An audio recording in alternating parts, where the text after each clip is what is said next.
मैं हूं मृत्युंजय कुमार झा और अगले आधे घंटे तक कमोडिटी मार्केट पर सबसे बड़ी खबरें जारी है। हम आपको बताएंगे कि आज के बाजार में क्या कुछ खास है, खबरें कौन कौन सी हैं और उसका इम्पैक्ट मार्केट पर होगा क्या। आज की चर्चा में हमारे साथ मेहमानों का एक खास पैनल है। हमारे साथ इस वक्त जुड़ रहे हैं ज्ञानेश्वर, जो कि हल्दी के किसान हैं और ट्रेडर भी हैं, हिंगोली से जुड़ रहे हैं ज्ञानेश्वर चिद्रावर। हमारे साथ जुड़ रहे हैं हनुमंत पाटिल, जो कि प्रेसिडेंट हैं स्वाभिमानी किसान संगठन के, नांदेड़ से जुड़ रहे हैं हमारे साथ।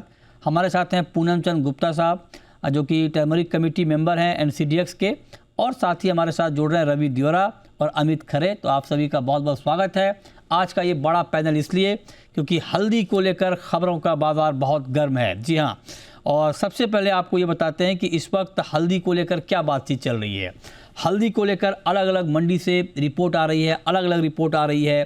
कुछ लोगों की दलील है कि किसानों को नुकसान हो रहा है और हल्दी के प्राइस में ट्रांसपेरेंसी नहीं है। जो स्पॉट पुलिंग की प्राइस है वो ट्रांसपेरेंट नहीं है। ये बात भी बहुत सारे लोग उठा रहे हैं। तो बड़ा सवाल ये है कि क्या किसानों को वाजिब भाव दिलाने में कोई बड़ा रोड़ा पैदा कर रहा है? क्या हल्दी के किसान इस वक्त मुश्किल में हैं? क्या हल्दी किसानों को जो भाव मिलना चाहिए टर्मरिक का वो भाव नहीं मिल रहा है? और अगर नहीं मिल रहा है तो उसके लिए गुनहगार कौन है? कौन है वो जो किसानों का हक छीन रहा है? आखिर किसान इतनी मेहनत से खेती करते हैं, क्या वाकई किसानों को जानबूझकर परेशान किया जा रहा है? क्या कुछ लोग, मुट्ठी भर लोग अपने फ़ायदे के लिए किसानों का नुकसान कर रहे हैं? इसी पर हम बात करेंगे। और मेरा सबसे पहला सवाल पाटिल साहब आपसे होगा। आप बताइए क्या ग्राउंड सिचुएशन है? क्या वाकई हल्दी में कुछ गड़बड़ है? सबसे पहले मैं आपका शुक्रिया अदा करना चाहता हूं। आपने एक किसान आदमी को, एक किसान संगठन के आदमी को बिजनेस चैनल पे इनवाइट किया, क्योंकि सबसे यहाँ पे सिर्फ बिजनेस वाले लोग ही आते हैं और झूठी झूठी बातें फैला के जाते हैं। हमारा एक्सपीरियंस है। आज की डेट में आप देखोगे तो ऑल ओवर 70% ही प्रोडक्शन होने वाला है एक्सेस रेनफॉल। और अभी आप देख रहे हो कि लास्ट 17 इयर्स का सबसे लोएस्ट कैरी फॉरवर्ड स्टॉक हम अभी है हमारे पास। और दूसरा सबसे बड़ा बात है आज की डेट में जो चाहिए वो डेफिनेटली हायर चाहिए, लेकिन कुछ लोगों ने एनसीडी की है, कुछ लोगों ने जो वहां का सिस्टम है वेयर हाउसिंग का, उसमें हेरा फेरी की है। उसकी वजह से रेट दबाव में वो मंदी के पीछे भाग रहे हैं। दिक्कत आ रही है। आपका जरा कनेक्शन एक बार ठीक हो जाए, मैं दोबारा आपके पास आता हूं पाटिल साहब। कुछ तकनीकी दिक्कत आ रही है। हमारे साथ पूनम चंद गुप्ता भी हैं। पूनम चंद जी, आप जरा बताएं। अच्छा, लगता है भी हमारा उनसे संपर्क नहीं हो पा रहा है। मैं उनके पास भी आऊँगा, लेकिन ये बहुत बड़ी बात, एक किसान ये कह रहे हैं कि धोखाधड़ी हो रही है, जानबूझ के गड़बड़ किया जा रहा है और किसानों को इसी वजह से वाजिब भाव, जो उचित भाव है, वो नहीं मिल पा रहा है। तो ज्ञानेश्वर जी हमारे साथ जुड़े हैं, ज्ञानेश्वर छिद्रावर, जो कि हल्दी के किसान हैं, कारोबारी भी हैं। ज्ञानेश्वर जी, क्या ये बात सही है कि जानबूझकर हल्दी के प्राइस को कंट्रोल किया जा रहा है? ये बात ठीक है? हाँ, सच बात है। इसमें कोई गलती नहीं है। अच्छा, तो क्या आप बताएंगे क्या दिक्कत आ रही है आप लोगों को? आप बता पाएंगे क्या दिक्कत आ रही है? दिक्कत सारी टेक्निकल है।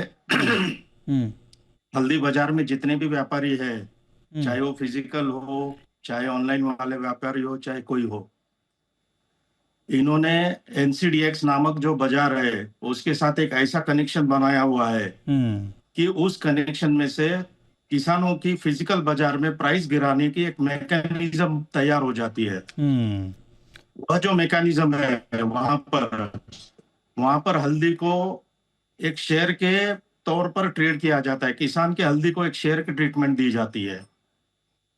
डेली से डेली वहां पर ट्रांजैक्शन हो जाते हैं, बाइंग के, सेलिंग के, बाइंग के, सेलिंग के। उसमें से सेलिंग के कितने 100 अपेरेंट ट्रांजैक्शंस जिसको कोई वैल्यू नहीं है, इस तरीके से वहां पर एक्स्ट्रा सप्लाई जनरेट करके प्राइस को गिराया जाता है।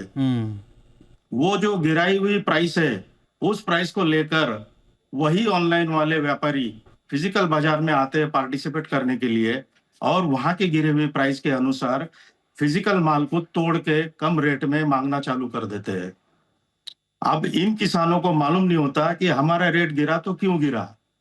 उनको यही नहीं मालूम कि एक्स्ट्रा सप्लाई जनरेट किया गया था वर्किंग आवर्स में मार्केट के ऑनलाइन के टर्मिनल पर, और हमको यहाँ पर उसका भुगतान भुगतना पड़ रहा है। तो किसानों को नुकसान हो जाता है, वो बलि पड़ जाते हैं। एक किसान ने माल दिया तो दूसरा देता है, दूसरा दिया तो तीसरा देता है, तीसरा दिया तो चौथा देता है। इस तरीके से पूरे किसान माल देना चालू कर देते हैं, इनके फायदे हो जाते हैं। ये तरीका है। अच्छा, ये तरीका आपने मोडस ऑपरेंडी बताया कि कैसे दाम कम करके मंडियों से माल को लिया जाता है, जिससे किसानों को नुकसान हो रहा है, सस्ते दाम पे लिया जा रहा है।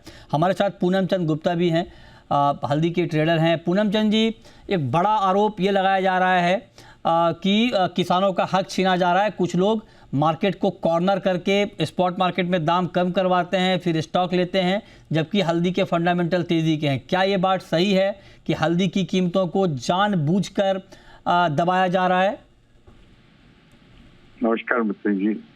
अभी जो मार्केट में माल आ रहा, आप सभी लोगों को पता है कि बरसात की वजह से काफी माल इन्फेक्ट हुआ था और काफी खराब भी हुआ था। अभी जो बाजार में माल आ रहा है, हर तरह का माल आ रहा है। नीचे में जो माल बिक रहा है 135 रुपए बिक रहा है, ऊपर में 175 रुपए तक भी बिक रहा है। तो एज पर क्वालिटी भाव तो जो आ रहे हैं सही आ रहे हैं, और स्पॉट रेट भी जो आप भाई साहब बोल रहे हैं, वो अभी आज भी डेट में भी 158 का स्पॉट है। आज 158 का स्पॉट में बिल्कुल सही स्पॉट है। इसमें कोई कम विशेष ज्यादा फर्क नहीं, रुपया कम हो सकता है या रुपया ज्यादा हो सकता है। अच्छा, आप कह रहे हैं कि 158 का स्पॉट सही स्पॉट है। पाटिल साहब, आप एग्री करते हैं पूनम चंद जी से? ये कह रहे हैं कि 158 का अगर स्पॉट प्राइस है तो सही प्राइस है और क्वालिटी के हिसाब से एक्सचेंज पर रेट कम है। ये बात ठीक है पाटिल जी? ये बात सबसे गलत बात है। ऐसे रूमर्स फैलाए जा रहे हैं कि प्रोडक्शन कम है, और अगर ये स्पॉट की बात कर रहे हैं तो किसानों को स्पॉट रेट भी नहीं मिल रहा है। आज की तारीख में 11 से 12 हजार रुपए में किसान पूरा हल्दी का माल बेच रहा है। आप देखोगे वाशिम मंडी, हिंगोली मंडी, वसमत, नांदेड़ में 11-12 हजार में हल्दी बिक रहा है। हमने इसके बारे में already NCDEX, SEBI, NCCL, turmeric board, इन सबको चिट्ठी लिखी। हमारा सवाल ये है, इतनी गड़बड़ी होने के बाद भी आज से लगभग 15 दिन हो गए पूरे किए हुए, कंप्लेंट डाले हुए, एक्शन क्यों नहीं हो रहा है? हमारा सीधा सीधा आरोप है कि एनसीडीएक्स के कुछ अधिकारी और इन जो भी एक ट्रेडर से बड़े लोग हैं, इनमें से कुछ गिने चुने लोग ये सब मिले हुए हैं, और इनका जो सिंडिकेट बनाया हुआ है, ये सिंडिकेट ये रेट्स को दबा रहा है और ये मंदी की तरफ इनका ज्यादा रुझान है। कौन लोग हैं ये? कौन लोग हैं जो जानबूझकर मार्केट को मंदा करना चाह रहे हैं? आपने कहा गिने चुने लोगों ने सिंडिकेट बनाया है, वो गिने चुने लोग कौन हैं? हमने इसके बारे में कुछ एनसीडीएक्स के लोगों से भी बात की, वो हमसे मिलने आए थे, उनसे भी बात हुई। कुछ सांगली के व्यापारी है, कुछ वसमत के व्यापारी है, ये सब मंदी में मिले हुए हैं। आज की तारीख में अगर आप देखोगे तो 60 to 70% एवरेज प्रोडक्शन होने वाला है। सबसे इंपॉर्टेंट बात है, मराठवाड़ा का टर्मरिक का जो भी फिगर है, पिछले साल लगभग 34 लाख बैग्स का था। आज की डेट में ये 27 to 28 लाख बैग ही रहने वाला है। अगर इतना कम माल है और सबसे कम कैरी फॉरवर्ड स्टॉक पिछले 17 साल का हम कैरी कर रहे हैं इस बार, तो ऐसी सिचुएशन में रेट डेफिनेटली बहुत अच्छे चाहिए, फार्मर्स को अच्छे रेट मिलने चाहिए। हाँ, हम एक बात मानते हैं कि अच्छा माल जो भी बहुत ज्यादा बारिश हुई है उससे अच्छा माल कम है, जो हमें अच्छा दाम नहीं रहा है, ये हमारी शिकायत है। अच्छा, ठीक है पाटिल साहब, एक तरफ पूनम चंद जी कह रहे हैं कि क्वालिटी के हिसाब से भाव डिसाइड होते हैं, तो उसके हिसाब से दाम ठीक है, और स्पॉट का प्राइस अगर 158 के आसपास है तो वो ठीक है। आप एग्री करते हैं? माफ कीजिएगा ज्ञानेश्वर जी, आपसे मैं पूछ रहा हूँ, आप बताइए क्या आप इससे एग्री करते हैं? और या फिर जो बात पाटिल साहब कह रहे हैं कि कुछ लोग कॉर्नर कर रहे हैं प्राइस को, ये बात सही है? क्या सही है? नहीं मृत्युंजय जी, जो भी व्यक्ति हो, जैसे भी हो, हर किसी ने मंडी का खर्चा, लेबर चार्जेस, ट्रांसपोर्टेशन, ये सब मिला के बात करना चाहिए। आप किसी भी मंडी में से माल लो, किसी भी मंडी में से, इंडिया के सबसे छोटे देहात में से भी माल लिए, तो माल आज 140, 145 रुपए किलो के नीचे माल खुशी से किसान के पास से नहीं मिलता। उस माल में से एनसीडीएक्स क्वालिटी तैयार करने के लिए कम से कम 15 रुपए किलो, 12 रुपए किलो, 18 रुपए किलो, 20 रुपए किलो 14 रुपए किलो, ऐसा खर्चा होता है। वो खर्चा जोड़ के आप स्पॉट प्राइस निकालना चाहिए। स्पॉट प्राइस निकालने में कुछ लोग, आप टीवी पर पे आते ही एनसीडीएक्स के पार्टिसिपेंट्स है, एनसीडीएक्स के व्यापारी है, वो आप टीवी पर आकर बोलते हैं कि स्पॉट प्राइस निकलना चाहिए एक्सपोर्ट के माल के हिसाब से।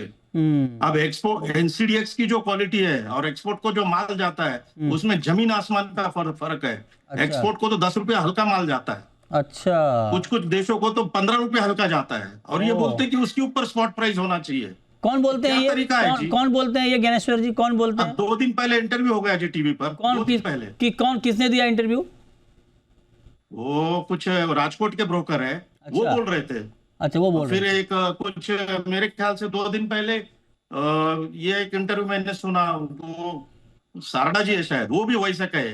क्यों? अच्छा। क्या कारण है भाई? इंडिया का स्पॉट बॉम्बे के स्पॉट से एक्सपोर्ट के रेट से क्यों मैच होना चाहिए? What is the mechanism behind this? बताइए पूनम चंद जी, ये दो बात जो आपने कहा कि 158 का रेट ठीक है, इससे ये दोनों लोग एग्री नहीं कर रहे हैं, पाटिल साहब भी और ज्ञानेश्वर जी भी। ये कह रहे हैं कि एक्सपोर्ट के प्राइस पे, एक्सपोर्ट के आधार पर स्पॉट पुलिंग प्राइस क्यों तय होना चाहिए, ये सवाल खड़े कर रहे हैं ज्ञानेश्वर जी। इस पर आप पूनम चंद जी क्या कहेंगे?